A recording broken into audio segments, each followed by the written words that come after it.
Good morning, फिर से good morning. दोबारा से सभी को शुभ प्रभात।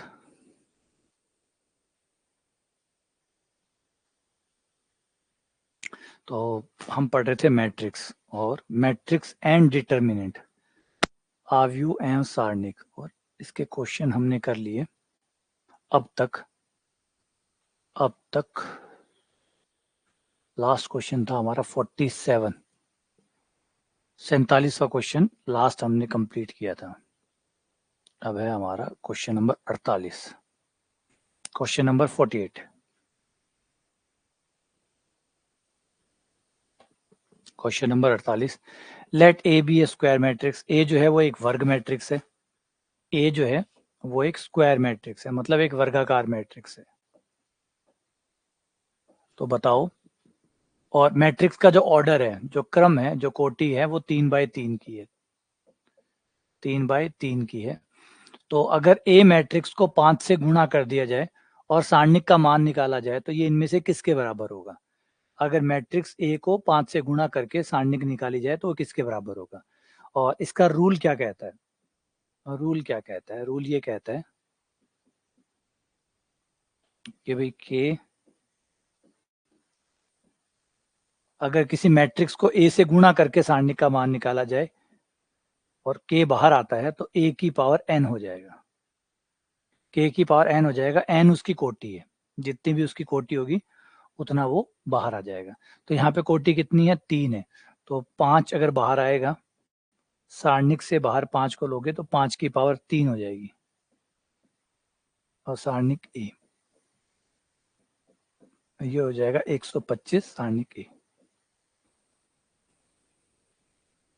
तो बी आपका आंसर हो गया। राधे राधे। तो 125 सारणिक ए हो गया। उसके आगे है अगला 111 पी क्यू आर प्लस 1 की वैल्यू क्या होगी? इस सारणिक का मान कितना होगा? इस सारणी का मान कितना होगा? Good morning, good morning, good morning.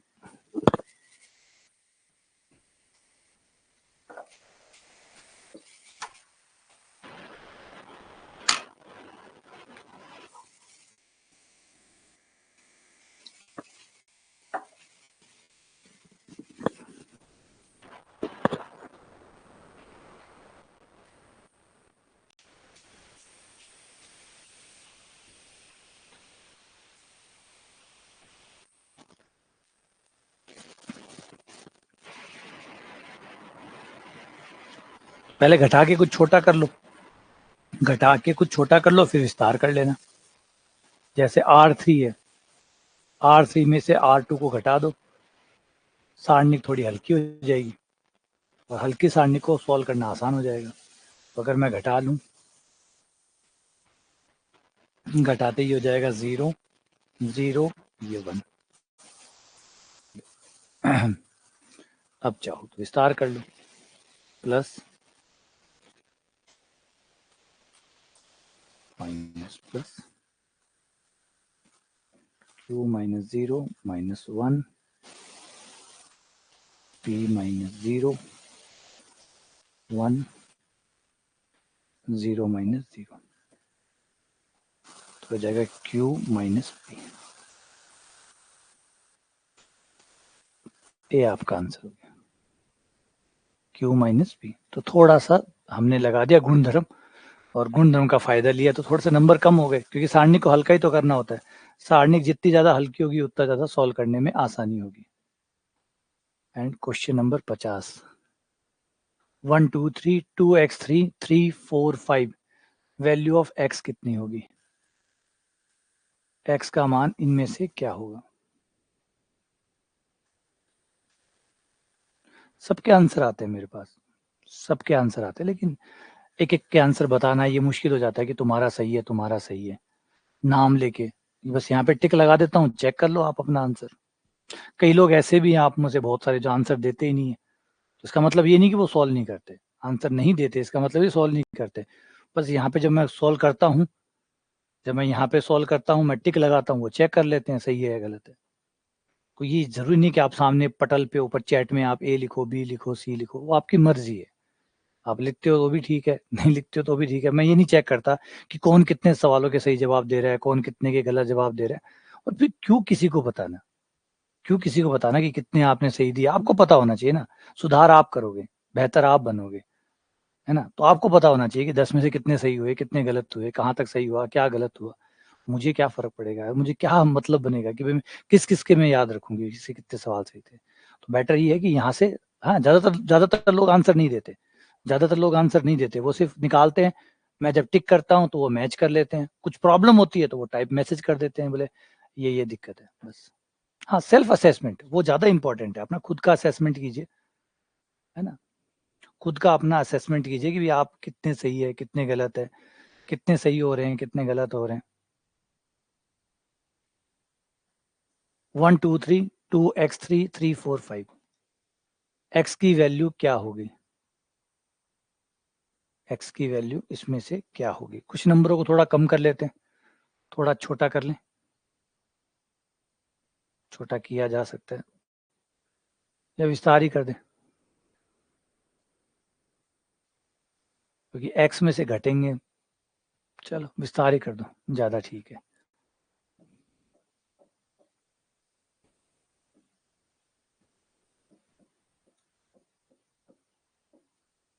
5x minus 12 minus 2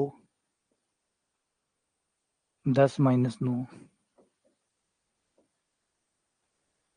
10 minus 9 plus 3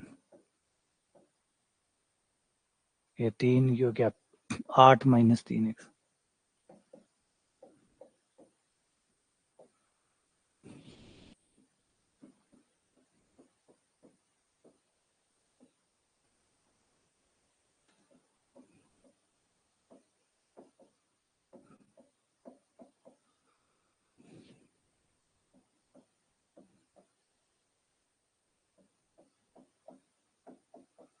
x बराबर 5/2।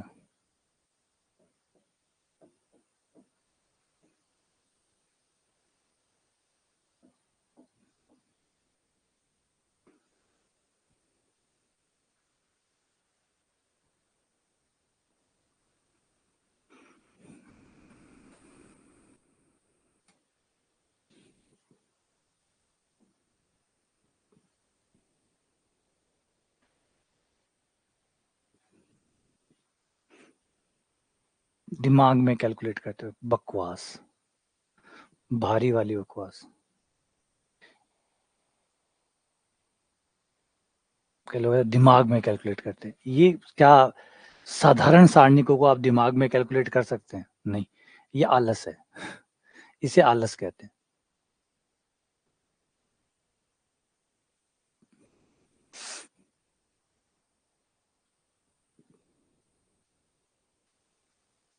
फोर के 0 के 0 0 के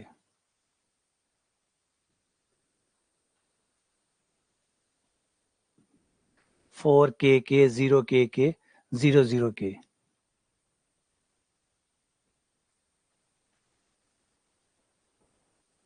सारणिक ए का मान 256 है।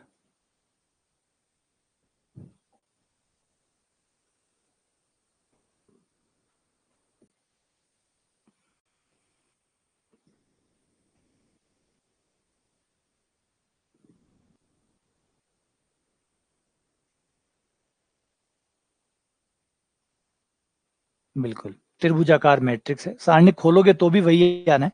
और चाहो तो त्रिभुजाकार मैट्रिक्स है, देख सकते हो, है ना। उसका फायदा भी उठा सकते हो कि त्रिभुजाकार मैट्रिक्स है। और त्रिभुजाकार जो मैट्रिक्स होती है उसके सारणिक का मान जो है वो आप विकर्ण को गुणनफल के बराबर होता है। इसका जो विकर्ण है उसका गुणनफल कर लो और चाहो तो सॉल्व कर लो, क्योंकि नियम कोई अलग बात तो कह ही नहीं रहे, वो तो वही बात कह रहे हैं। बस ठीक है, नियम अगर यूज करते हो तो थोड़ा सा कैलकुलेशन आपका कम हो जाएगा, थोड़ा जोड़ बाकी कम हो जाएगा। एक तो आप प्लस माइनस प्लस करके खोलते तो मान लो 2-4 सेकंड एक्स्ट्रा लगते। एक आपको नियम पता है कि जब कोई त्रिभुजाकार मैट्रिक्स होती है तो उसके सारणिक का मान विकर्ण के बराबर होता है। तो उससे आपका टाइम, वो समय की बात है, वो 5 सेकंड 10 सेकंड का जो बचने का टाइम है उसका फायदा मिल जाता है जब आपको नियम पता होते हैं तो, है ना। तो ये आ जाएगा 4k² बराबर 256।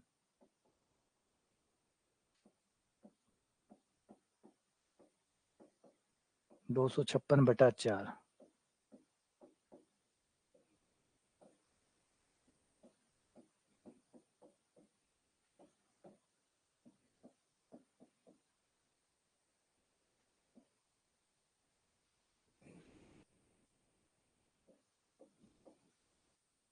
आठ। तो ये कुछ मिली सेकेंड है ना का फर्क आपको मिलेगा। इतना कोई बहुत बड़ा फर्क तो नहीं है, लेकिन फर्क पड़ता है थोड़ा बहुत भी। देखो जैसे हम ये कहते हैं कि मान लीजिए आप एकदम न्यूनतम पे चलिए, एक सवाल को अपने एक या दो चीज कम ज्यादा कर दी, 10 सेकंड का भी फर्क पड़ा, और ऐसे 10 सवाल थे या ऐसे 6 सवाल थे पूरे पेपर में, सिर्फ 6 सवाल ऐसे थे जिसमें आपने कुछ नियम लगा के 5 या 10 सेकंड का डिफरेंस क्रिएट कर लिया। तो इसका मतलब हो गया 6 सवाल में आपने 1 मिनट का डिफरेंस क्रिएट कर लिया, और 1 मिनट का डिफरेंस क्रिएट कर लिया मतलब आपने एक सवाल ज्यादा किया बाकी लोगों से, और एक सवाल ज्यादा किया मतलब 3 नंबर ज्यादा लिए, और 3 नंबर 3 नंबर 3000 लोगों से ऊपर ले जाते हैं आपको। 3 नंबर 3000 लोगों से ऊपर ले जाएंगे, इतना फर्क हो जाता है। सोचो कितना फर्क पड़ता होगा। एक एक सेकंड की कीमत क्या होती है एग्जाम हॉल के अंदर, है ना। किसी लगता होगा कि नहीं ये तो हम खोल सकते थे, बिल्कुल खोल सकते थे, बिल्कुल खोल सकते थे। ज्यादातर लोग खोल के ही करेंगे, ज्यादातर लोग खोल के ही करेंगे, लेकिन जिसको नियम पता होगा वो अपने 5 या 7 सेकंड बचा लेगा। और ये जो 5-5 7-7 सेकंड है, क्योंकि बहुत बड़ा डिफरेंस नहीं आता जिनमें सिलेक्शन होता है, बार बार यही समझाता रहता हूँ, हम बहुत नियर बाय हैं सब। जिनके भी सिलेक्शन होते हैं ना, जिनके भी हुए हैं और जिनके भी नहीं हुए हैं, वो एक बड़ा सा एक बफर है, और उसमें 1 या 2 नंबर का गैप है, 1-2 नंबर के आसपास ही सारे भरे पड़े हैं।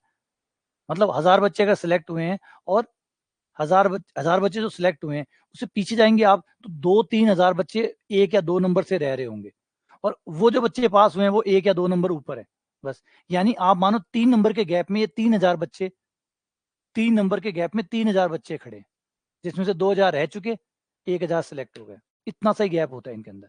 अब ये एक क्वेश्चन भी एक्स्ट्रा कोई ने ठीक कर दिया, तकदीर साथ दे गए, भाग्य का साथ मिला, और एक गलती कम की, इतने में डिफरेंस क्रिएट हो जाता है, इतने से डिफरेंस क्रिएट हो जाता है। और अगर आप सोचो टॉपर, टॉपर होते कितने हैं, टॉपर होते कितने हैं जो मतलब 70% बना रहे हैं, ये होते कितने लोग हैं, ये मुट्ठी भर है, 5 या 10 या 15, ज्यादा जोर मारे ये 20 लोग होंगे। ये 20 लोग होंगे जिनको 5 नंबर 10 नंबर का डिफरेंस फर्क नहीं डालेगा। ज्यादातर लोग में एक एक नंबर का डिफरेंस भी फर्क डालेगा, और एक एक नंबर से अंदर बाहर हो रहे होंगे। यही चलता होता है, एक एक नंबर से आगे पीछे हो रहे होंगे, है ना। तो याद रखो, हाँ जैसे फूलचंद सही कह रहे हैं कि जो आपका कट ऑफ होता है ना वो लिमिट पॉइंट होता है। कट ऑफ जो होता है ना वो लिमिट पॉइंट होता है। लिमिट पॉइंट मतलब जब गुच्छा हो जाता है, जहाँ पे गुच्छा होता है ना, जो कट ऑफ होता है वो लिमिट पॉइंट होता है। बस ऐसे गुच्छा सा बनता है, ये आपका कट ऑफ है, और इस कट ऑफ से आगे, थोड़ा सा आगे 1000 लोग खड़े हैं, और पीछे शायद और ज्यादा होंगे। यहाँ आपको 4-5 हजार बच्चे यहाँ मिल जाएंगे। बस एक गलती कम और एक गलती ज्यादा आपको इधर से उधर, उधर से इधर ले आती है। एक कम ज्यादा गलती इधर से उधर, उधर से उधर ले। लेकिन अब ये पता है, ये जो बात है ना जो मैं बता रहा हूँ, ये बात अधिकतर हम लोग जो है ना अपने अनुभव से सीखते हैं। जब तक खुद को अनुभव नहीं होगा ना, मैं चाहे कितना भी बताऊं, आप में से ज्यादातर लोग इतने सुन रहे हैं, समझ नहीं रहे, सुन रहे हैं पर समझ नहीं रहे, और समझ रहे हैं कई है वो मान नहीं रहे। 3 कैटेगरी में आ रहे हैं कई। एक तो लगभग लगभग 80% लोग हुए हैं जो सिर्फ सुन रहे हैं, 10% लोग हैं जो समझ रहे हैं। लेकिन मुश्किल से 1 या 2% का तबका ऐसा होगा आप लोगों में से जो ये मान भी रहा है कि एक फर्क पड़ता है, और मुझे इसका ध्यान रखना है, मुझे इसका ध्यान रखना है जो बात बताई जा रही है, और ये गलती मुझे नहीं करनी। तो उसमें और कम आ जाते हैं, उस प्रतिशत में बहुत कम आ जाते हैं। तो बाकी अब 80% लोग, और ये जो 10% एक्स्ट्रा या 15% एक्स्ट्रा, ये लोग कौन है, ये लोग है जो अनुभव से सीखेंगे। एक भर्ती में मार खाएंगे, फिर एक बार समझ में आएगा, फिर तो बहुत समझदार हो जाएंगे, रातों रात समझदार हो जाएंगे, फिर अगली बार वो ये गलतियां नहीं करेंगे। लेकिन एक बार मार क्यों खाएं, सारी गलतियां हम करके सीखें, ये तो बहुत देर हो जाएगी। कोई कह रहा है इससे ही सीख ले, तो सबसे छोटा रास्ता पड़ेगा ये। हाँ, जो भुगत भोगी है, जो अनुभवी है, वो तो समझ रहा है, उसको तो पकड़ में आ रही है, लेकिन कईयों को अभी भी नहीं आ रही।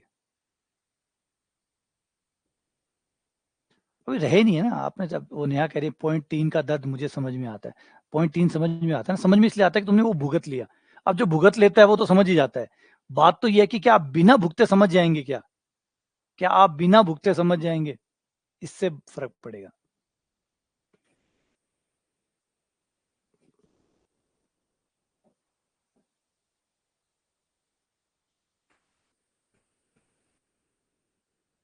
बस वही है, अक्ल तो ठोकर खाने से आएगी। अब यही तो कहानी है कि कितने लोग ठोकर से सीखते हैं, कई लोग बिना ठोकर खाए किसी और की ठोकर से सीख जाते हैं।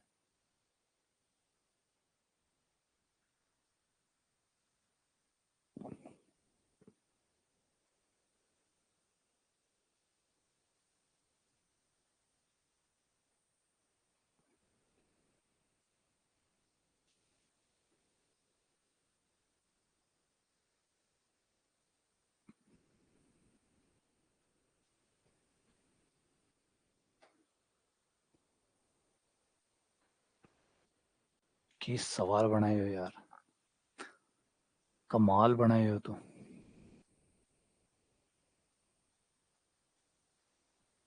जोर को है तू, वो तो जोर को सवाल है। खूब सारा लोग और बे भी भांति भांति का, कोई को बेस 8 है, कोई को बेस 4 है, कोई को बेस 3 है। बढ़िया, बहुत बढ़िया, शानदार,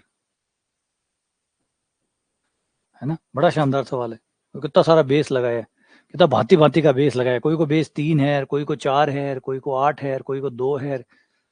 वाह भाई वाह, खूब सारा लोग दिया, भर भर का लोग है यार, लोग भी अलग अलग है। कोई को बेस 2 है, कोई को 3 है, कोई को 8 है। याद देख देख कर यहाँ लग रही है।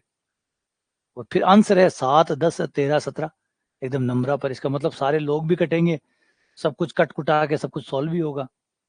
ये भी देखो, बड़ी कृपा है।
बढ़िया अनिल, बढ़िया कविता। आ जाओ, चलो, कर रहे हो, ठीक है। देखो पहले तो इनको थोड़ा नंबरों को थोड़ा सिंपल कर लेते हैं। जैसे 512 है, 512 होता है 2 की पावर 9। 8 है 2 की पावर 3। कम से कम थोड़ा शॉर्ट कर लेते हैं। 9 हो गया 3 की पावर 2। 4 है 2 की पावर 2। 4 को 2 की पावर 2, है ना। पहले ये तो कम से कम सरल कर लें, एटलीस्ट ये नंबर तो कम हो, थोड़े नंबर छोटे दिखें। और पावर जो होगी वो आगे आ जाएगी, पावर आगे आ जाएगी। तो ये हो गया 2 लोग, 9 आगे आ गया, 9 लोग 2, और ये 2 हो गया। अगले वाला लोग 4, और ये 3। यहाँ एक इसको भी बेस चेंज कर लेते हैं। ये भी देखो, ये भी स्क्वायर है नीचे वाले का। ये है 2 का स्क्वायर, 2 का स्क्वायर, 2 की पावर 3। और हम जानते हैं कि लोग में अगर आधार का स्क्वायर है, आधार की पावर a की पावर b है आधार, तो ये जो b होता है पावर वाला, ये आगे भाग में आता है। दो पावर होती है, एक तो होती है आपके मान के ऊपर, जो लोग के अंदर जो मान है उसके ऊपर पावर होती है, एक होती है बेस पे पावर।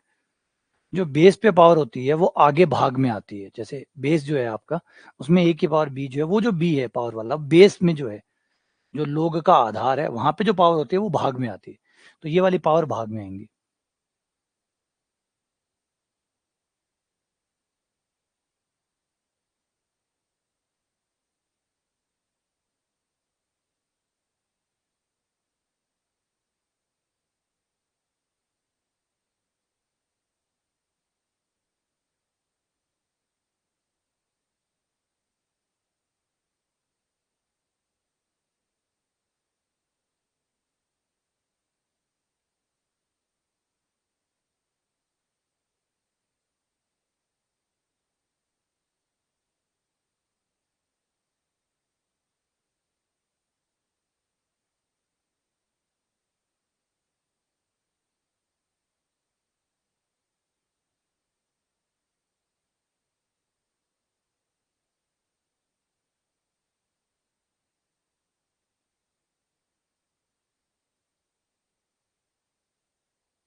खोल, उत्तम सवाल, शानदार सवाल है, तो इससे अच्छा गुणा करें तो शायद नहीं। चलो विस्तार ही करते हैं एक बार, तो ये मान, अच्छा दो दो हो गया नहीं, तो यहाँ पे तीन था, ये बेस गड़बड़ कर दिया, ये तीन है। ये तीन था, चलो अब ठीक है, वज्र गुणा कर दो, अब काम हो जाएगा, अब नियम लग जाएगा। लोग तीन दो इंटू लोग दो तीन माइनस 3/2 लोग तीन दो इंटू लोग दो तीन। ये हमारा पहले वाला सारणिक ओपन हो गया, इंटू ये हमारा दूसरे वाले सारणिक, सेकंड वाला, लोग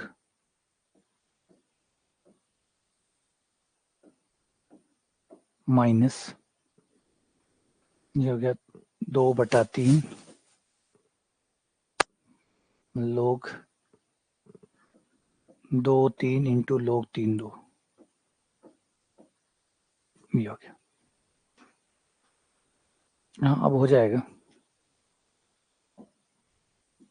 इनमें से किसी भी एक को पलट दो, जैसे ये है, इसको पलट दें तो मान आधार बन जाएगा, आधार मान बन जाएगा, 3 यहाँ आ गया, 2 यहाँ आ गया, ताकि कट जाए ये, ऐसे ही यहाँ हो जाएगा।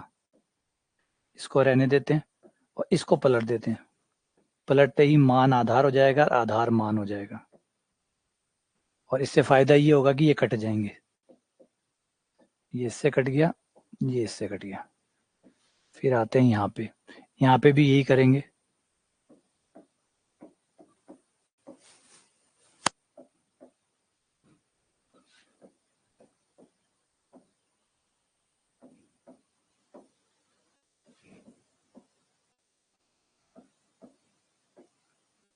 ये कटा, ये कटा, तो ये हुआ 9 - 3 बटा 2।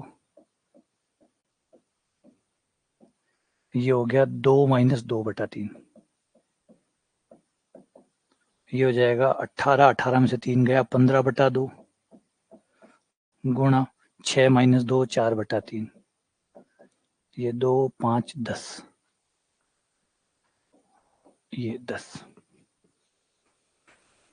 तो है सवाल बढ़िया, है ना, बढ़िया सवाल, बहुत शानदार सवाल। थोड़ा देख के कंफ्यूज कर रहा था, थोड़ी कंफ्यूजन हो रही थी कि करें तो क्या करें, विस्तार करें, गुणा करें, सॉल्व करें, है ना, लेकिन अच्छा था, मजा आया।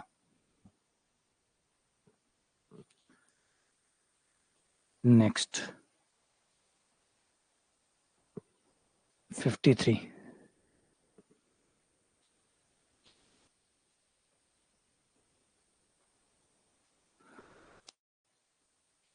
हाँ, करने के बाद तो फिर कई तरीके समझ में आने लग जाते हैं।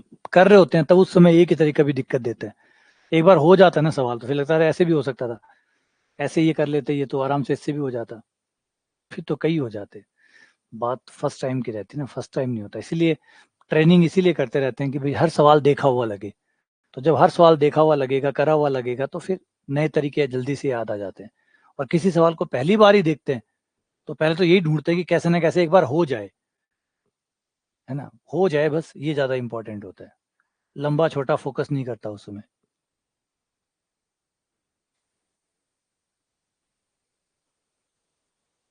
ये डेल्टा और ये डेल्टा वन है, दोनों में क्या संबंध है?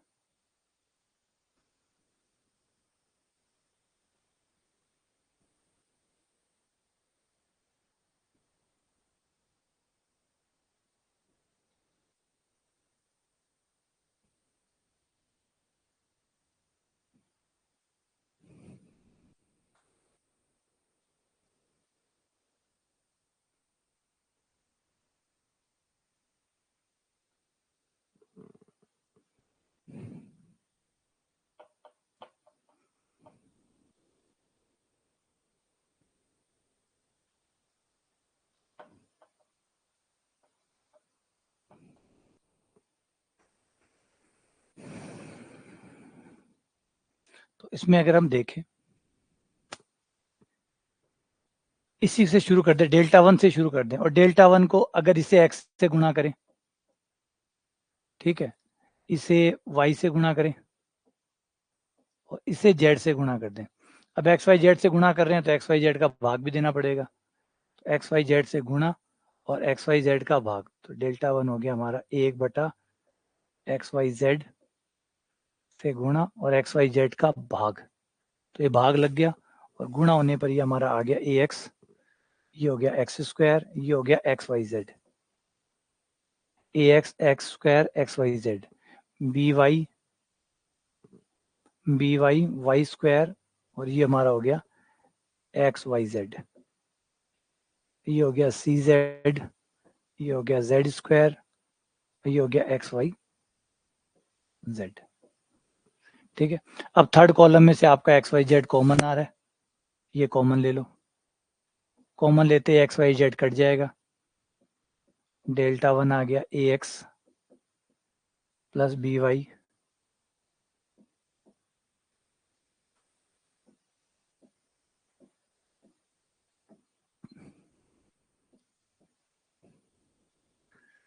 ये हो गया। और फिर इसके बाद में इसका अगर ट्रांसपोज कर दें तो हमें पता है ट्रांसपोज करने से सारणी का मान बदलता ही नहीं है, तो ये ट्रांसपोज कर दिया, है ना, ट्रांसपोज फ्री है, ट्रांसपोज करने पर सारणी का मान वही रहता है, तो वही हो गया। लेकिन अभी क्या मैच हो गया? एग्जैक्टली मैच हो गया यार, ये तो बिल्कुल मैच हो गया, AX BY XY से बिल्कुल एग्जैक्टली डेल्टा आ गया, डेल्टा वन बराबर पूरा डेल्टा है, कोई माइनस प्लस का भी अंतर नहीं है, डेल्टा 1 बराबर पूरा डेल्टा है, कोई माइनस प्लस का भी अंतर नहीं आया। ठीक है, यहाँ पे ट्रांसपोज की है, यहाँ पे परिवर्त की है, और परिवर्त करने पर सारणी का मान बदलता ही नहीं है, तो वो तो फ्री है, तो फ्री वाली ट्रिक लगाइए। तो ये भी अच्छा, बहुत सुंदर। ये होने चाहिए ऐसे सवाल, मतलब सवाल जो है ना बड़े डेलिकेट होने चाहिए। ऐसे बहुत लंबे लंबे सवाल डालने से अच्छा होता है कि थोड़ा सा ट्रिक डालो, थोड़ा सा ट्रिकी डालो, थोड़ा सा मजाक बनाओ सवाल में। लंबे लंबे सवाल डालने का क्या मतलब है, ना तो इतने पेज आते हैं हमारे पास, इतनी जगह होती नहीं है कि वो लंबे लंबे सवाल कर रहे हैं। इससे पेपर बनाने वाले को इतना तो समझ चाहिए कि भाई सवाल दे, डेलिकेट सवाल दे, मतलब नजाकत भरे सवाल हो जिसमें थोड़ा थोड़ा ट्रिक हो, हल्की सी ट्रिक हो, लगा ली सॉल्व हो गया, नहीं लगा पाए नहीं हो, बात खत्म। अब ये नहीं दो दो पेज भर रहा है, फिर उसके बाद पता लग रहा है अरे यार गलतियां हो गई, अरे मुझसे आ ही नहीं रहा, मुझे हो ही नहीं रहा। क्या मतलब है ऐसे सवाल देने का? और ऐसे सवाल देना है तो सब्जेक्टिव पेपर लो, इतने लंबे लंबे सवाल देने हैं तो फिर सब्जेक्टिव लो, फिर सब्जेक्टिव लो, फिर ऑब्जेक्टिव क्यों ले रहे हो? और ऑब्जेक्टिव ले रहे हो तो फिर ट्रिक की सवाल पूछो, ट्रिक पूछो, कुछ ऐसा पूछो जो घुमावदार हो, यानी कि जगह भरने वाला, जगह खाने वाला मत पूछो, ट्रिक पूछो कि भाई ट्रिक पकड़ में आ गई तो आप कर लोगे, नहीं पकड़ में है तो कोई बात नहीं, रह जाएगा। लेकिन 2 पेज भरने के बाद पता चले कि नहीं हो रहा, ऐसे सवाल नहीं होने चाहिए।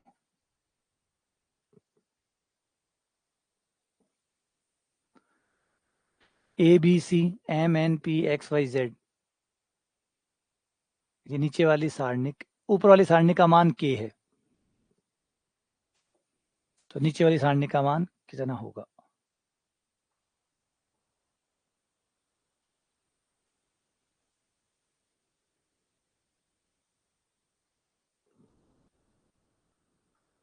सिंपल ही है यार,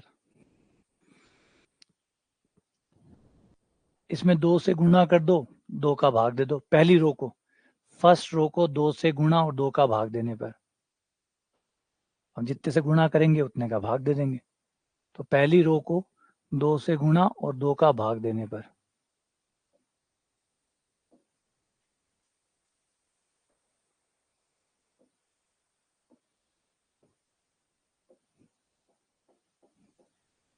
दो से गुणा और 2 का भाग, उसके बाद में फिर 3 से गुणा और 3 का भाग, कॉलम 1 को 3 से गुणा और 3 का भाग,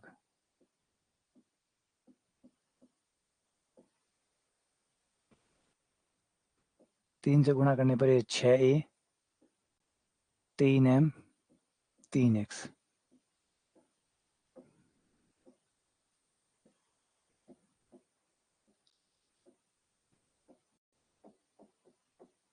और इसको इधर भेज दो, ये 6 हो गया, 6 को इधर भेज दिया,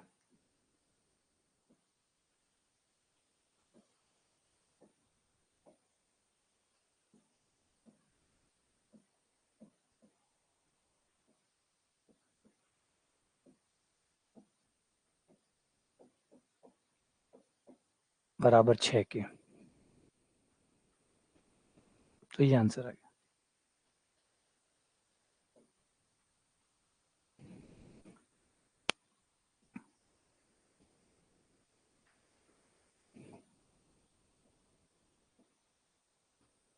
ए का मान 6 नहीं है, ए का मान 6 नहीं है, बी और सी कितने भी लो आपकी मर्जी है, और इसका मान 0 आ रहा है, तो बताओ ए बी सी किसके बराबर होगा, ए गुणा बी गुणा सी किसके बराबर होगा?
तो खोल ही ले, इसके अलावा और क्या ऑप्शन है?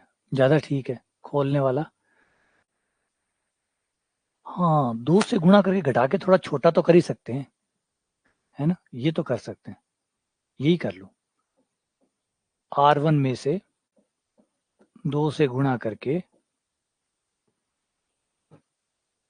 R1 माइनस 2R2 करके, थोड़े पद तो छोटे होंगे, तो ये हो जाएगा A माइनस 6 0 0 और 3 BC।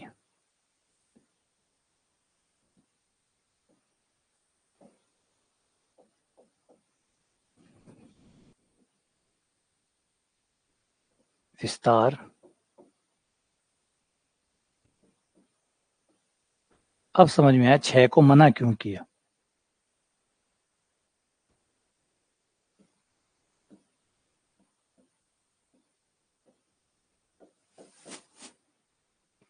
B square minus AC, 6 को मना क्यों किया? मुझे लगा यार 6 को मना क्यों किया बेचारे को, ऐसा इसमें क्या था? क्योंकि यहाँ देख के कुछ लग ही नहीं रहा था कि 6 को मना करने की क्या जरूरत पड़ गई, ऐसी क्या आवश्यकता आ गई कि ये कहना पड़ा कि A 6 नहीं होगा। अब इसलिए मना करना पड़ा कि अगर A 6 हो जाता तो यही 0 हो जाता, फिर इसके 0 होने की जरूरत ही नहीं पड़ती। तो अब A 6 नहीं है, इसका मतलब ये तो 0 है नहीं, A माइनस 6 तो 0 है नहीं, क्योंकि A 6 नहीं है। A 6 नहीं है तो ये 0 है नहीं, ये 0 नहीं है तो उधर भेज दो। तो फिर बी स्क्वायर माइनस AC को 0 होना पड़ेगा, क्योंकि दोनों में से कोई तो 0 होगा। 0 आया है मतलब कोई तो 0 होगा, ये 0 हो नहीं सकता तो इसको 0 होना पड़ेगा। B square minus B square बराबर AC, बी स्क्वायर बराबर AC, दोनों तरफ b से गुणा करने पर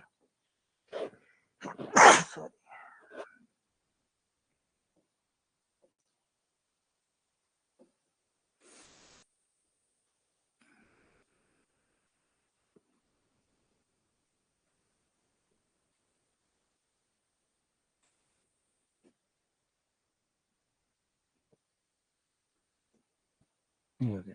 अगला क्वेश्चन नंबर 56।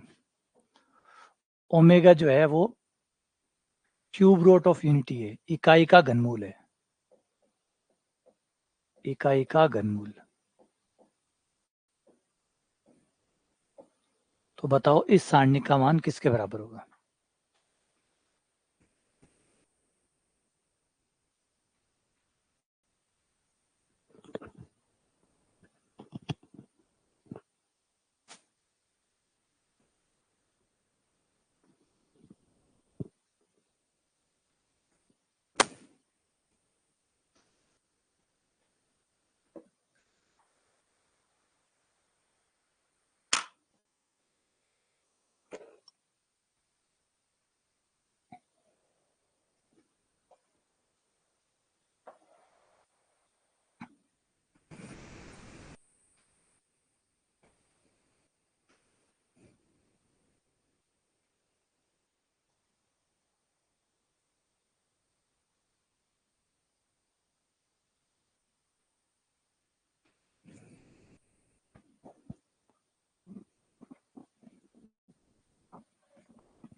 नंबरों को थोड़ा सा छोटा कर लो, ज्यादा छोटा तो होंगे क्या, थोड़े बहुत तो हो ही जाएंगे। ये वैसे क्या है, छोटे छोटे नंबर तो ऑलरेडी है, सीधा ही खोल ले, है ना, सीधा ही खोल लें तो ज्यादा ठीक है। एक नियम, एक जीरो कर सकते हो करना चाहो तो ये वाला, और नहीं तो ठीक है चलो आज यूं ही चलते हैं।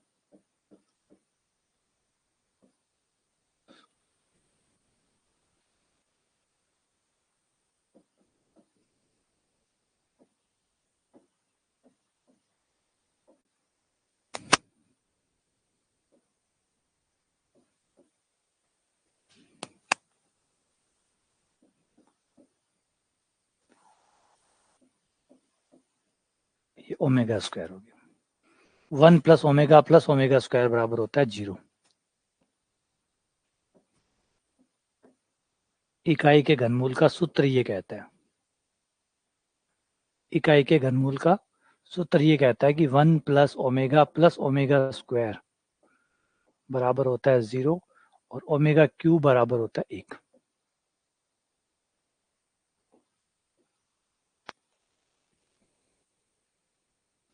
तो इससे हमें ये 0 मिल गया।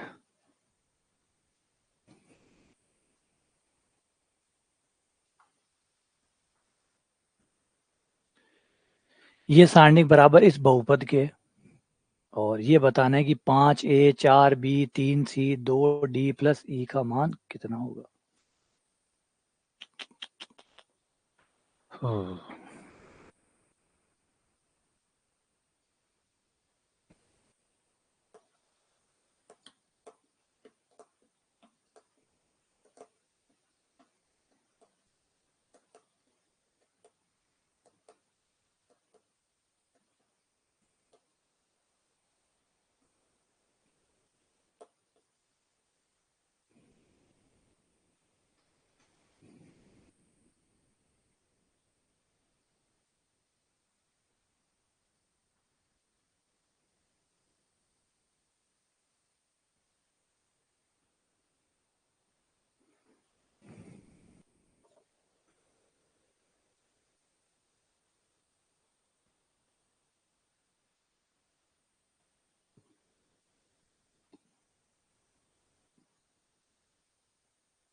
ठीक है, कर दो विस्तार, और तो कोई उपाय है नहीं, विस्तार कर दो।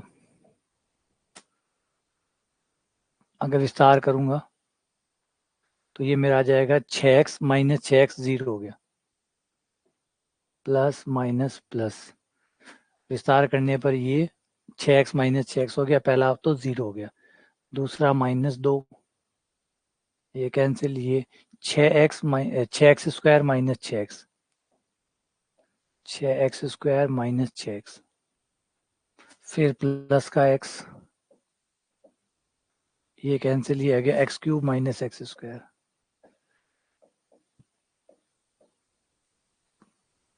ये आ गया 12x स्क्वायर, 6 दूनी 12x प्लस x की पावर 4 माइनस एक्स क्यूब। क्रम से लिखें तो x की पावर 4 पहले, फिर x की क्यूब, फिर x स्क्वायर का पद, फिर x का पद, और फिर अचर पद। इससे हम तुलना करके a का, b का, c का और d का मान निकाल सकते हैं। a का मान हमारा आ गया 1, b हमारा -1, c हमारा माइनस का 12, d हमारा +12 और e हमारा 0। और ये सब मान रखने पर 5, और a का मान है 1, b का मान -1, c का मान -12, d का मान 12, e का मान 0।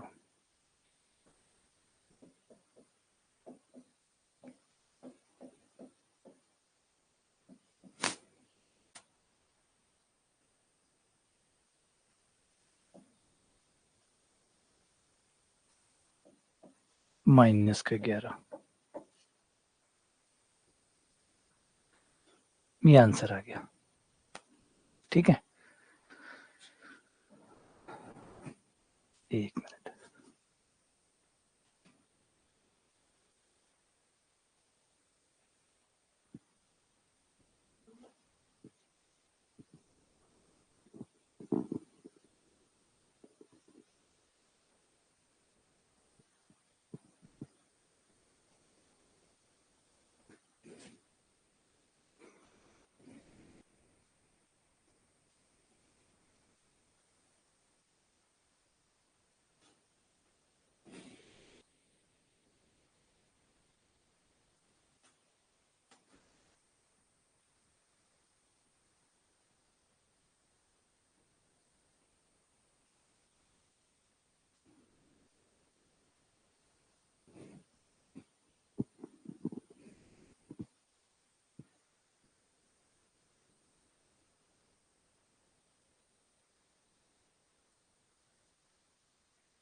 The root of the equation, इस इक्वेशन के रूट कौन से हैं? वो यार देखड़ लगे, तो देखा हुआ है ना, रिपीट है ये शायद, ये रिपीट आ गया। क्या कहते हैं, देखा हुआ है ना ये, इसका आंसर निकाले हुए हैं।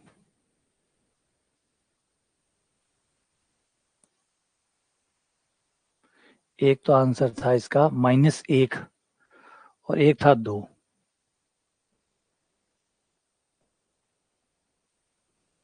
और इस सवाल में नेहा ने डाउट भी पूछा था, है ना, इस सवाल में नेहा ने डाउट भी पूछा था कि ये कैसे आया।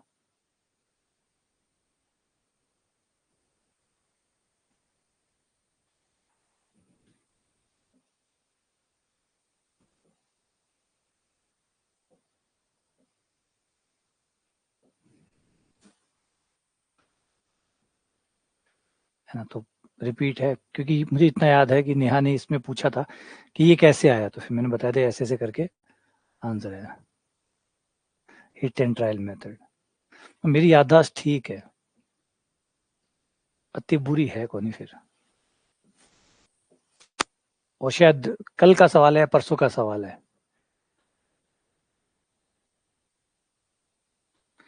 एक बात है, याददाश्त अच्छी सिर्फ और सिर्फ परीक्षा में काम आती है, बाकी असल जीवन में याददाश्त अच्छी होना कोई भी फायदे का सौदा नहीं है ना। ये सबसे गलत चीज है कि याददाश्त सिर्फ आपके परीक्षा तक ही एक उपयोगी चीज है। जितनी आपकी याददाश्त अच्छी होगी उतना आपको एग्जाम में फायदा मिलेगा, लेकिन असल जीवन में आपको उतना ही नुकसान उठाना पड़ता है अपनी याददाश्त से। अगर सोचो आपकी याददाश्त अच्छी ना हो, जैसे मेरी वाइफ है, उसकी याददाश्त मूवीज में ज्यादा अच्छी नहीं है, वो मूवीज भूल जाती है, वो मूवीज भूल जाती है। कोई मूवी देखी उसने और साल भर का समय निकल जाएगा ना, साल 1.5 साल का, तो भूल जाएगी कि मूवी कौन सी थी, क्या थी। वो दोबारा मूवी देख लेती है, और यानी एक मूवी को कुछ ऐसे 1.5 साल में देखे तो 4-5 बार देख सकती है एक मूवी को, क्योंकि उसकी मूवी की याददाश्त कमजोर है, वो भूल जाती है। साल 1.5 साल में वो भूल जाते हैं। मैं कहता हूँ ये देखी थी ना हमने दोनों ने, मुझे याद रहता है, उसे याद है। उसने कहा नहीं देखी, मैंने नहीं देखी है। मैंने कहा देखी, हम दोनों ने मिलकर देखी थी एक बार। बोला नहीं मैंने नहीं देखी। और वो उसके बाद में दोबारा उस मूवी को देख लेती है, और दोबारा उसके सारे जोक्स, वो जो जितने कमेंट आते हैं उसमें, वो सब पे हंस भी लेती है। इसका मतलब उसे सही में याद नहीं है कि क्या हुआ था।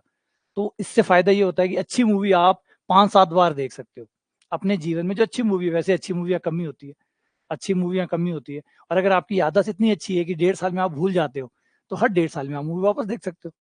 देखिए 2 साल भी है, चलो 2 साल भी मानते हैं, 2 साल में भी तो हर 2 साल में आप मूवी वापस देख सकते हो। जैसे थ्री इडियट्स मूवी है, अब उसको अगर आप 2-2 साल में भूलते रहो, तो हर 2 साल में देखो, मज़ा ही अलग है।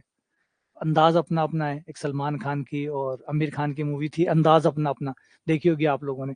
अब मुझे तो क्या वो याद है तो बस एक ही, जिसको याद है वो एक ही बार लुत्फ़ उठाएगा, और जिसकी याददाश्त कमज़ोर है वो बार-बार लुत्फ़ उठाएगा। वो एक बार देख लेगा, 2-3 साल में भूल जाएगा, फिर दोबारा देख लेगा, फिर 2-3 साल में भूल जाएगा, फिर दोबारा देख लेगा। तो वो लगातार चलता रहेगा उसका, तो फ़ायदा मिला ना। और जिसकी याददाश्त अच्छी है वो एक बार देखेगा, मरते दम तक भूलेगा नहीं, तो इसका मतलब दोबारा उसके ज़िंदगी में वो मौका तो वापस नहीं आएगा। तो सॉल्यूशन ऑफ द इक्वेशन, इस इक्वेशन का सॉल्यूशन क्या होगा? वो बढ़िया भूल जाते हैं। मैं कहता हूँ अरे भूल कैसे गई? देखी हम दोनों ने, मुझे पूरा याद है। मैं ऐसे नहीं, मुझे याद ही, मुझे नाम ही नहीं याद। फिल्म कहाँ से देखी है मैंने? शुरुआत में तो लगा कि हाँ ऐसे ही है, ऐसे शायद भूल गई, थोड़ा बहुत भूल गई। फिर पता चला पक्का ही भूल जाती है, पूरा ही भूल जाती है मूवी को कि क्या था और क्या नहीं था। नहीं भूलते तो दिक्कत है। फिर तो आप एक मूवी को सिर्फ एक ही बार देख सकते हैं। अगर आप नहीं भूलते हैं तो एक मूवी को सिर्फ एक ही बार देखेंगे आप। हाँ, इक्वल में जीरो है क्या? जीरो तो होना ही चाहिए यार, फिर एक्स का मान पूछा तो।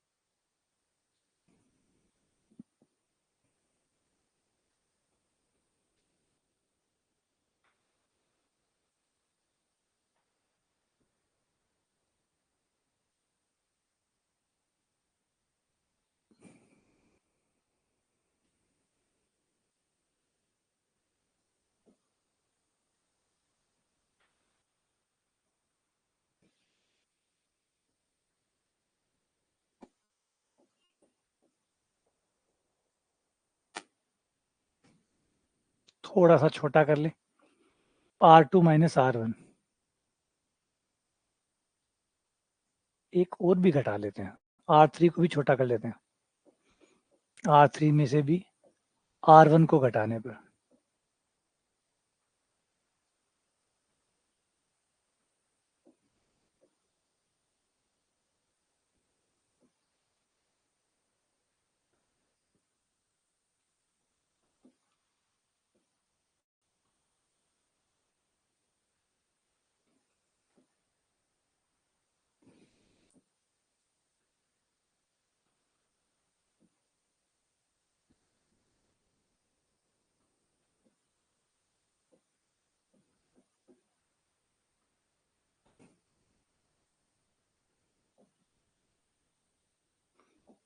P common.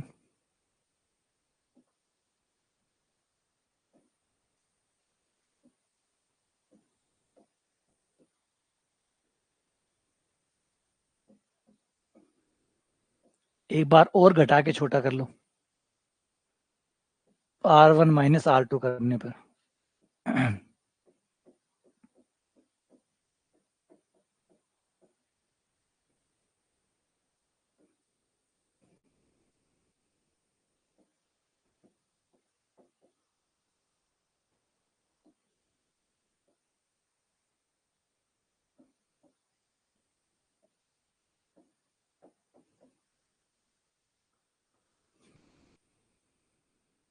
विस्तार कर लो तो प्लस माइनस प्लस।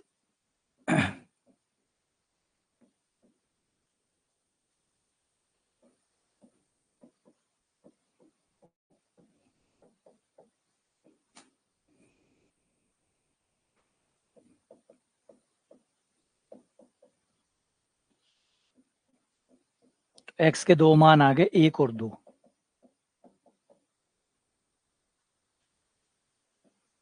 पी नहीं आएगा, पी नाम का कोई आंसर नहीं आया। हाँ, पी नॉन जीरो होना चाहिए, बिल्कुल कायदा की बात, एकदम कायदा की बात। क्योंकि अगर पी जीरो हुआ तो सारणिक के जीरो होने की जरूरत ही नहीं पड़ेगी।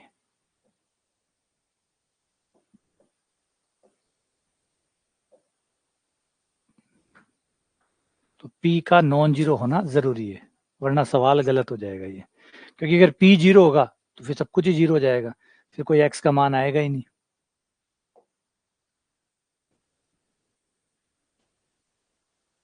A not equals to B not equals to C, the value of x which satisfy the equation.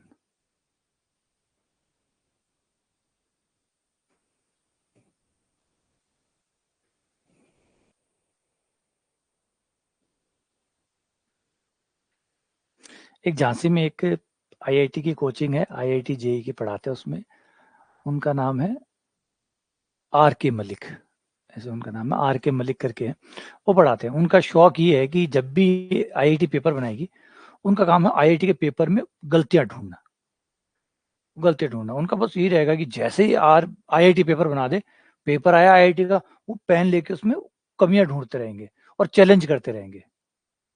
वो उसमें चैलेंज करते रहेंगे, उसमें कमियां ढूंढेंगे, उसको चैलेंज करेंगे।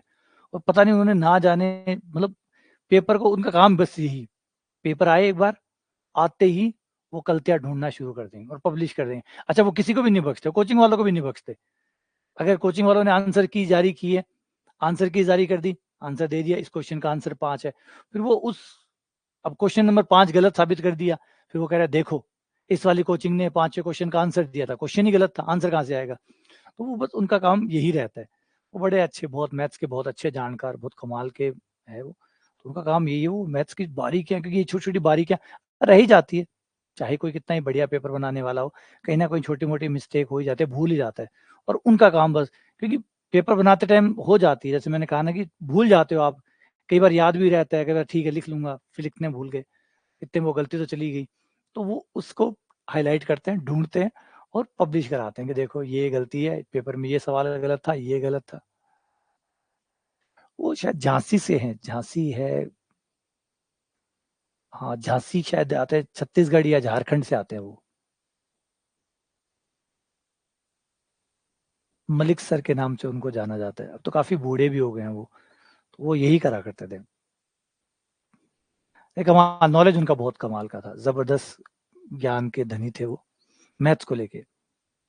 अब तो काफी बूढ़े हो गए हैं थोड़ा बहुत, अब तो एज काफी हो गई है उनकी। तो 0 x - a x - b x + a 0 x - c x + b x + c 0, इसमें से कौन सी इक्वेशन को सेटिस्फाई कौन करेगा। ये रिपीट है ना, वो रिपीट है, मुझे भी याद है, x = 0 इसका आंसर है।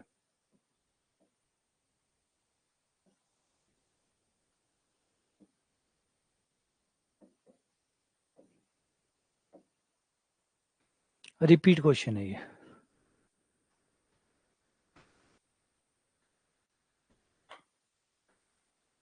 f(x) ये दिया गया, इफ x का मान अगर -9 इस फंक्शन का रूट है, x = -9 इसका रूट हो, तो अदर रूट्स क्या होंगे, एक इक्वेशन के बाकी रूट्स क्या होंगे।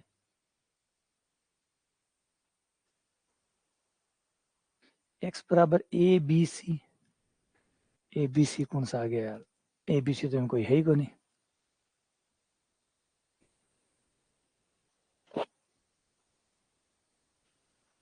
झांसी यूपी में है क्या।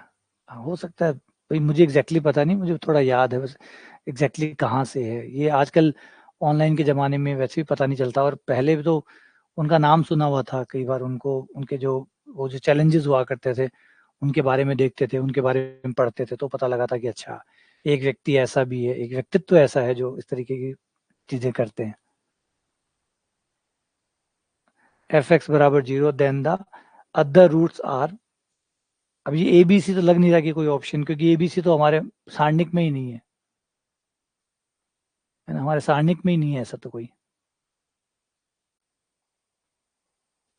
चलो निकालो तो सही, बाकी ऑप्शन हम बदल लेंगे, ऑप्शन हम बदल देंगे चलो।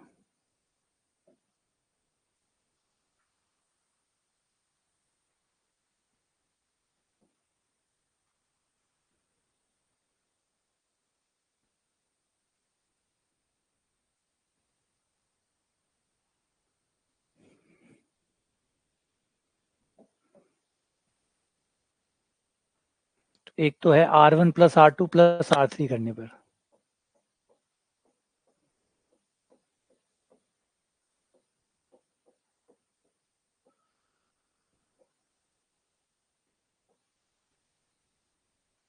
R1 + R2 + R3, तो ये हो गया आपका x + 9।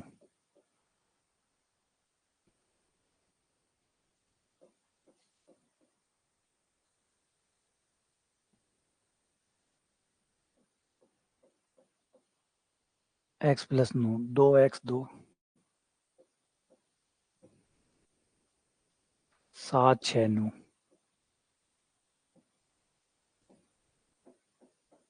x प्लस 9 कॉमन आ गया,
नो एक्स माइनस 12, 18 माइनस 14 यानी 4 प्लस 12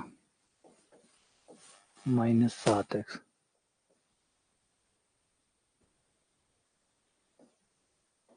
12 से 12 कट गए,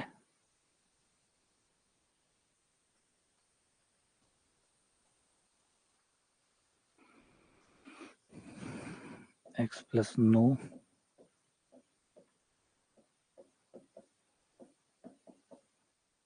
तो x का मान एक आ गया माइनस का 9 और एक आ गया 2,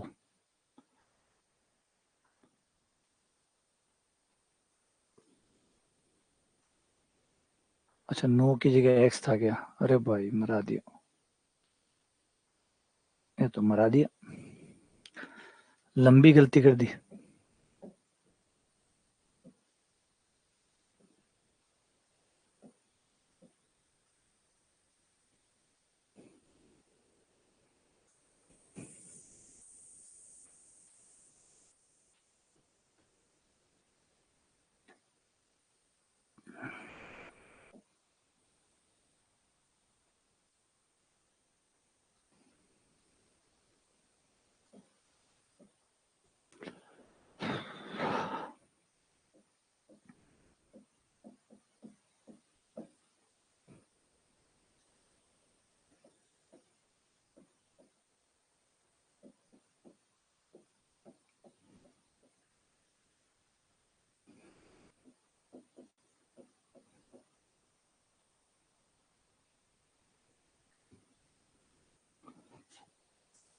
तो ये हो जाएगा x प्लस 9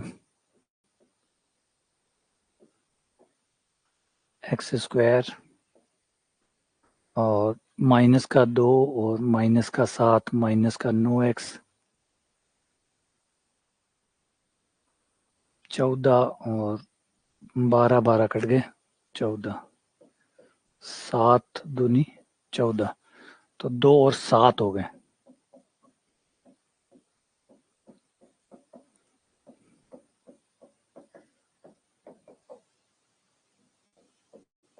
माइनस का 9, 2 और 7,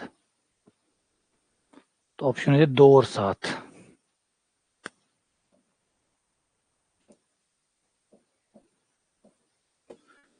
ये भी देखा हुआ लग रहा है, ये भी आया हुआ है, ये भी रिपीट है, शक्ल बदल दी है, थोड़ी बहुत शक्ल बदली हुई है, बाकी रिपीट है, ये भी है ना, ये भी रिपीट है, हाँ बिल्कुल, क्योंकि उसका आंसर भी यही 2 और 7 आया था। हाँ ठीक है, शक्ल ऐसी नहीं थी, बस सारणी सारणी कैसी थी, और ये जो लिखा हुआ एफ एक्स वेफ एक्स नहीं लिखा हुआ था, खाली ये लिखा हुआ था एक्स बराबर माइनस 9 इसका एक मूल है, तो बाकी 2 मूल कैसे होंगे, तो थोड़ी सी भाषा बदली हुई थी, बाकी इसी का ही भाई था, इसी का हम शक्ल था, हल्का सा थोड़ा बहुत चेंज था, बस ये जो एक्स्ट्रा बातें लिखी हुई है ये नहीं थी।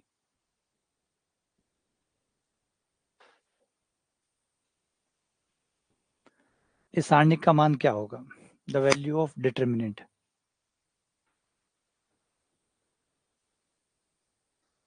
हाँ दोनों से किया था,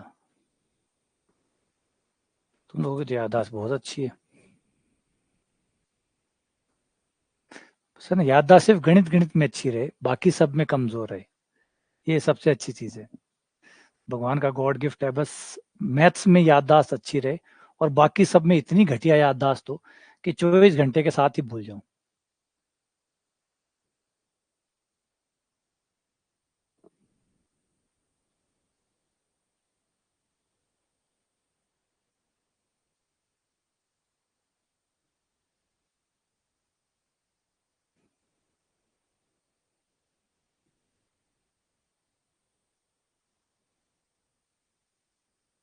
हाँ,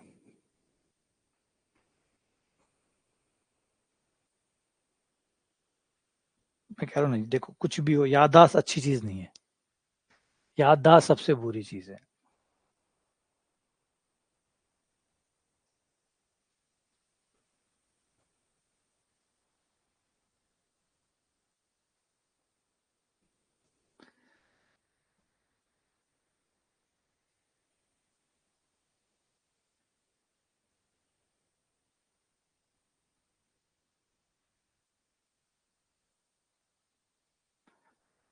फिर क्या होता है, आपको हर चीज याद रहती है, आपको पीछे की हर बात जो है ना, वो आप लोगों को ये याद रहती है कि भाई किसने क्या कहा था, कब क्या कहा था। फिर आप एक ही चीज को बार बार पीड़ित होते हो, एक ही चीज से बार बार पीड़ित होते हो। किसी ने आज से 10 साल पहले आपको कुछ भी कहा था, कह दिया, अगर भूल जाते बात खत्म। लेकिन याददाश्त इतनी अच्छी है कि भूलते ही नहीं है, फिर आगे समय में भी आपको वही चीज बार बार याद आती रहती है। और वही चीज यानी एक ही दुख आप बार बार झेल रहे हो, एक ही तकलीफ आप बार बार झेल रहे हो।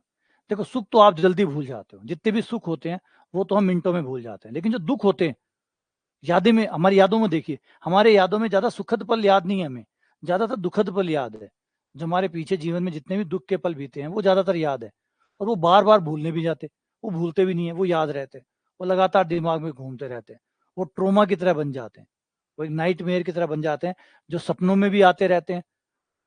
आप सपने ले रहे हो, नींद ले रहे हो, नींद में देखो आपको वही सपने आते हैं।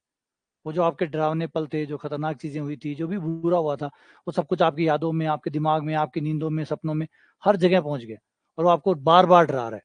एक बार जो चीज हो चुकी है वो बार बार डरा रही है। वो कितना लंबा वो पेन है, कितना लंबी चीज वो चल रही है। X minus Y, Y minus, Neuralink जो आया है उसका मकसद अभी जो उन्होंने जो इलॉन मस्क ने जो शुरू किया है न्यूरोलिंक, न्यूरोलिंक का मकसद बस यही है कि भाई दिमाग में जो यादें हैं वो दिमाग में जाती है, तो दिमाग में जो यादें जाती है वो यादें कहाँ जाती है, कौन से हिस्से में जाती है, क्या किसी याद को, देखो ये आपको लगता होगा अजीब है, लेकिन खासकर जैसे छोटे बच्चे होते हैं उनके साथ कई बार बचपन में कुछ गलत हो जाता है। अब कुछ ऐसा गलत हो गया उनके साथ, अब वो पूरी जिंदगी भर चल रहा है उसके साथ, पूरी जिंदगी भर वो चीज उसके दिमाग में बैठी हुई है और उसको डरा रही है, उसको परेशान कर रही है।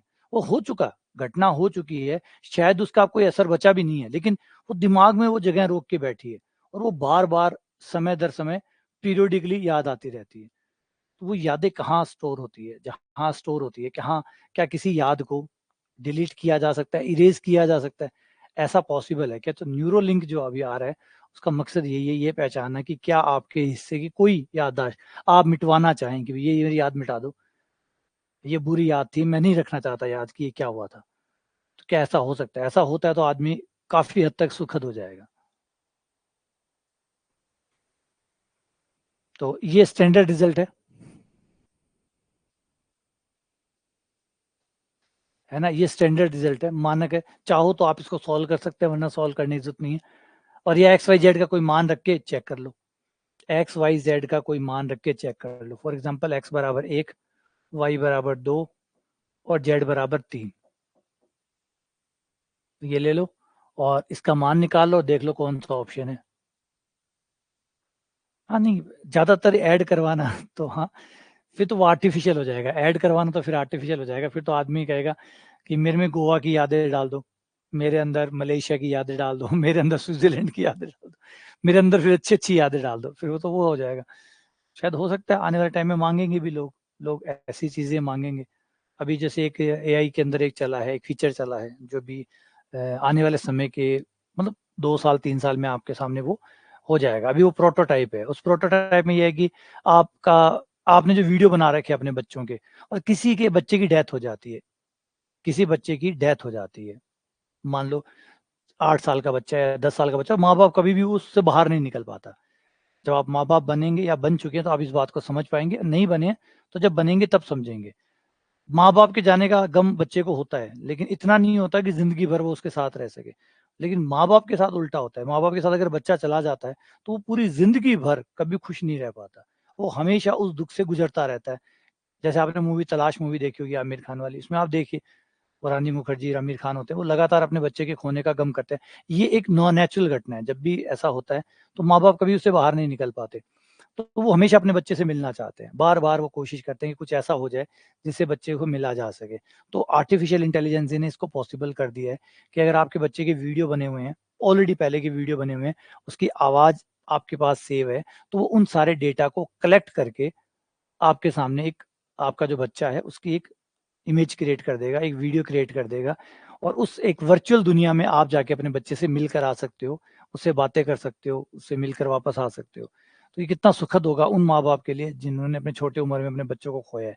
या कई बच्चे भी होते हैं जो अपने माँ बापों को बहुत मिस करते हैं, तो वो अपने माँ बापों से आर्टिफिशियली वर्चुअली अपने माँ बाप से मिल के बात करेंगे। लेकिन ऑब्वियसली बात है, वो बात तो एआई से ही कर रहे हैं, लेकिन फिर भी दिमाग तो यही मानेगा ना कि माँ बाप से बात हो रही है या बच्चे से बात हो रही है। तो ये कितना सुखद होगा आने वाले टाइम में, या टेक्नोलॉजी किस तरीके से चीजों को बदलेगी, वो बड़ा ही कमाल होगा। तो एक्स वाई जेड इनकी वैल्यू अगर हम यहाँ रख दें तो हमारे पास आ जाएगा 1, 2, 8, 1, अच्छा 1, 1, 1 है, 1, 1, 1, फिर ये 2 है, 1, 2, 8, फिर है 1, 3, 27। अब इसका विस्तार कर दो, प्लस माइनस प्लस, -24,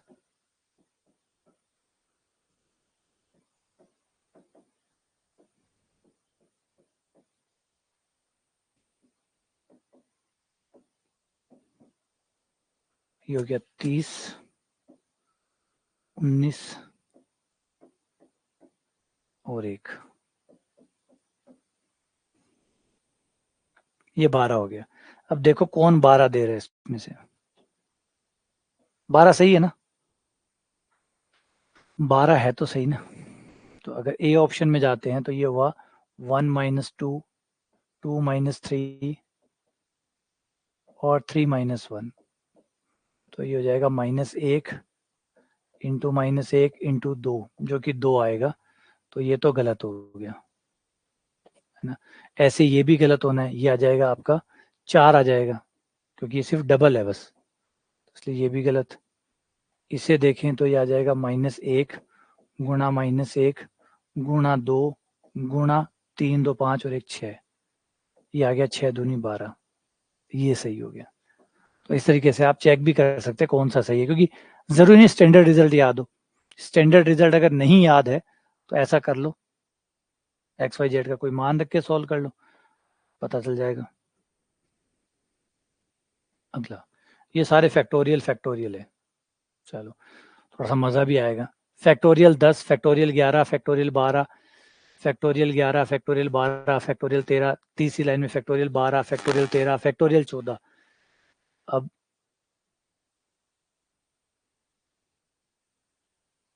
फिर क्वेश्चन अधूरा रह गया यार, ये पूछ क्या रहे, ये पूछ रहा है कि जो आंसर आएगा वो किसका गुणज होगा।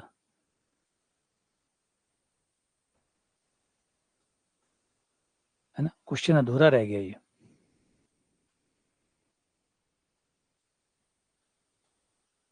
चलो सॉल्व करो फिर देखते हैं क्या पूछा गया, पहले इसका आंसर निकालो, देखते हैं फिर आंसर से क्या पूछा गया, क्या ये गुणज पूछ रहा है।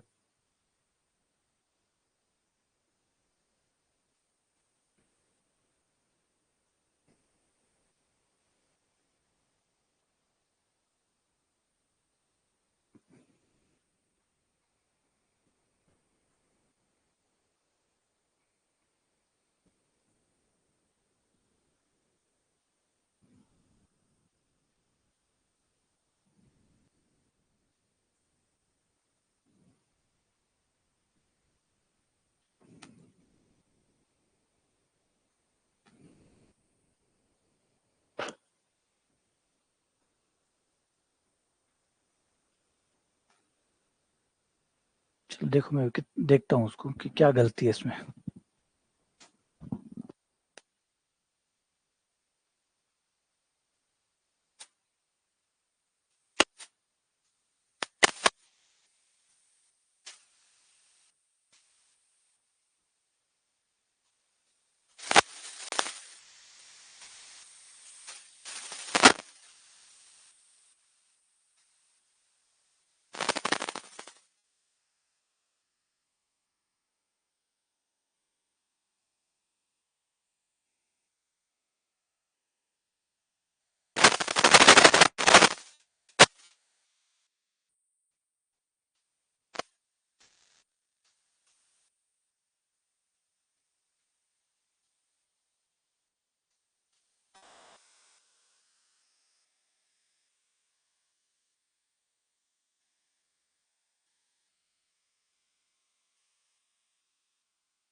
आंसर ही पूछा है इसके अंदर, आंसर ही पूछा है।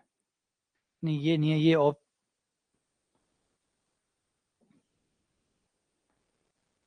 गलत आ गए। ये इस वाले के आंसर थे, इसमें से किसी और के आंसर थे जो यहाँ आ गए। ये तो आंसर ही पूछ रहा है कि कितनी वैल्यू आएगी, मान पूछ रहा है इसका, मान क्या आएगा। तो ये ऑप्शन सारे गलत है।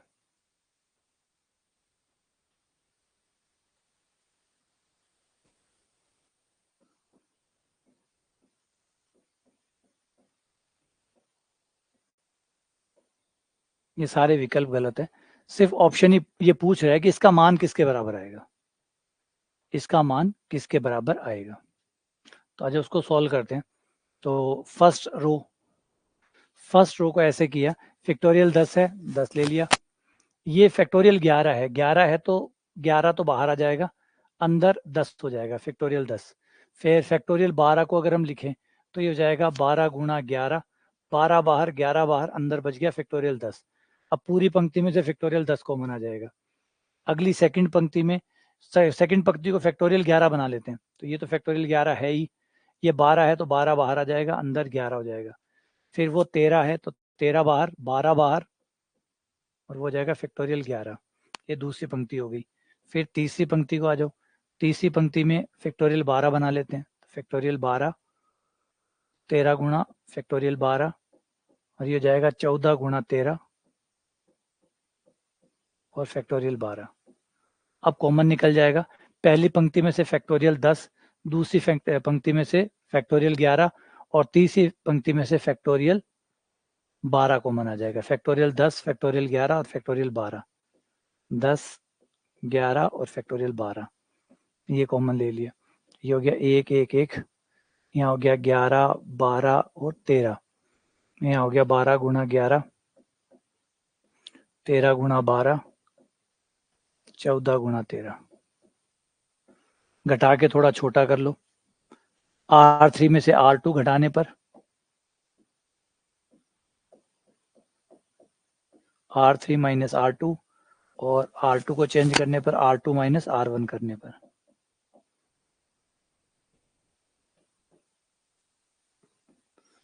फैक्टोरियल 10, फैक्टोरियल 11, फैक्टोरियल 12, और घटाने पर हो जाएगा 1, 11, 12 गुणा 11, घटाओगे तो ये R3 में से R2 घटाने पर ही हो गया 0, 1, और इनको घटाओगे तो 13 कॉमन आ जाएगा, और 14 माइनस 12 2, यानी 26। ये 26 आ गया, 13 कॉमन आ गया, और 14 माइनस 12 2 हो गया, 26 हो गया। फिर इसमें से घटाओगे तो 0 और 1, और ये हो गया। फिर इसमें से आपके 12 कॉमन आ गए, और ये 2 आ गया, 24 आ गया, ये 24।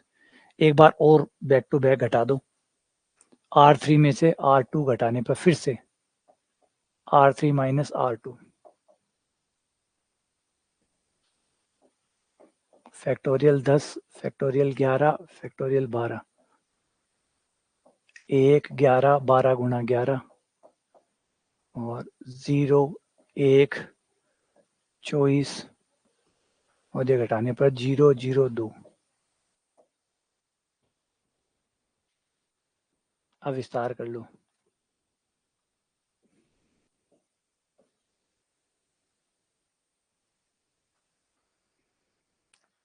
विस्तार इसी से कर लेते हैं, इस वाले से। तो 1 plus minus plus minus plus, factorial 10 factorial 11 factorial 12 और विस्तार करने पर 2, ये हो गया 1 माइनस 0,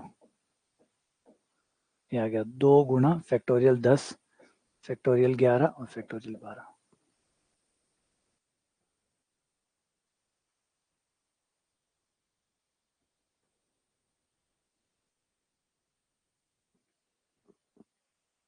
दो गुणा फैक्टोरियल 10 फैक्टोरियल 11 फैक्टोरियल 12।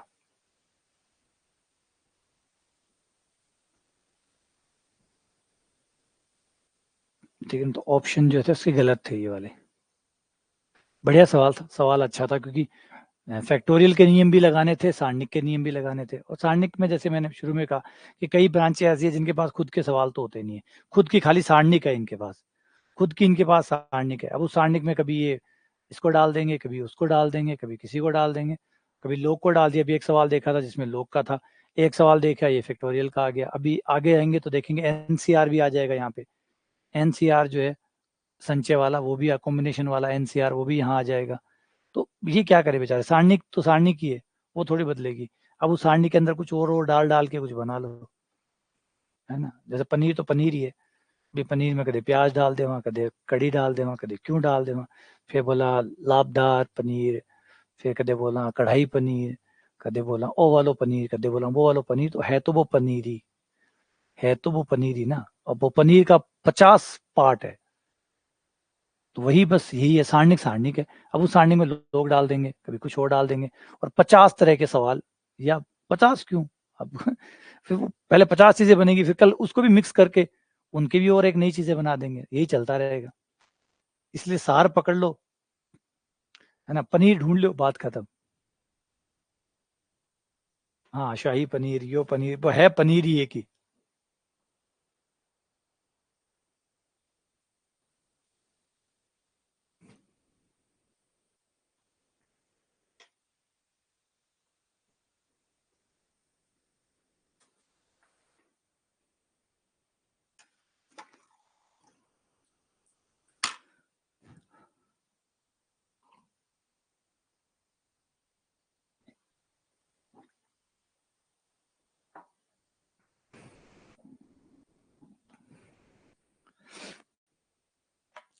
जो मेरा बड़े वाला बेटा है उसको पनीर की सब्जी बहुत पसंद है, और ये पनीर की जो चीजें होती है बहुत पसंद है। तो एक बहुत टाइम हो गया, लगभग साल भर की बात होगी, साल भर पहले अब एक बार मैं उसे होटल लेके गया था, तो उसने कहा पापा पनीर की सब्जी खाऊंगा, या पनीर की कोई चीज जो है वो खाऊंगा। तो हमने कहीं पढ़ा हुआ था पनीर टिक्का होता है, पनीर टिक्का मतलब पनीर से बना हुआ होता है और अच्छा भी होता है। कहीं खाया हुआ था तो कभी डिस्कशन हुआ था, तो नाम याद था कि पनीर टिक्का अच्छा होता है। तो हम होटल में गए और मैंने कहा चल पनीर टिक्का मंगा लेते हैं, ये सुना हुआ है अच्छा है, ट्राई भी हो जाएगा आज। तो हमने कहा, वेटर को बुलाया, हमने कहा पनीर टिक्का। अब पनीर टिक्का बोल दिया।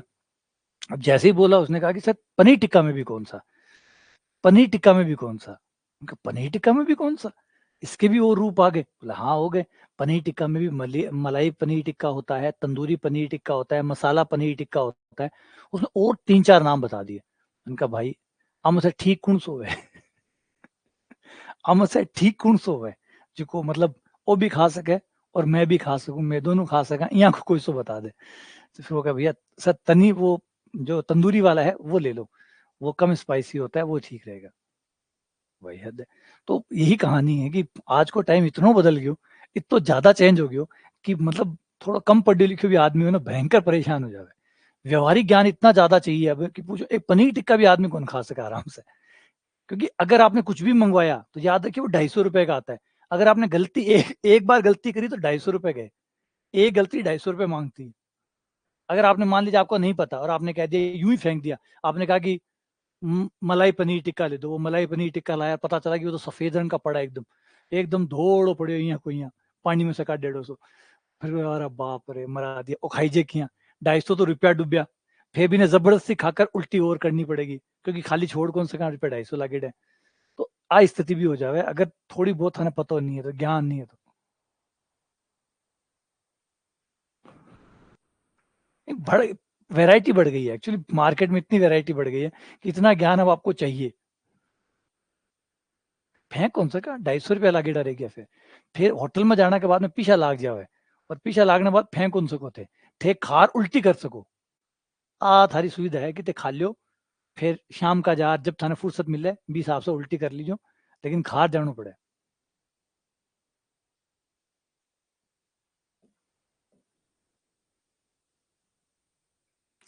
एक एक एक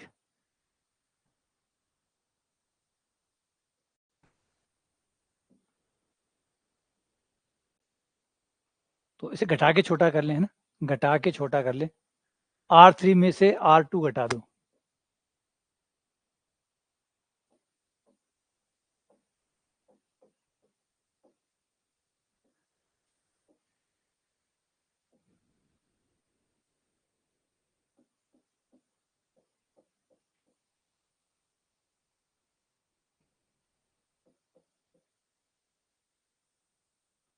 -A।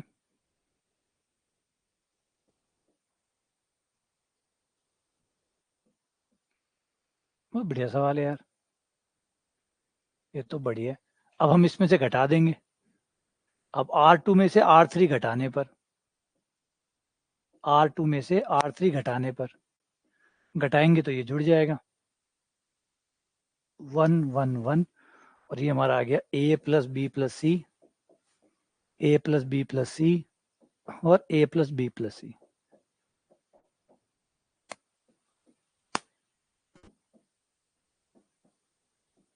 इससे आपके रो 2 जो है वो कॉमन आ जाएगी।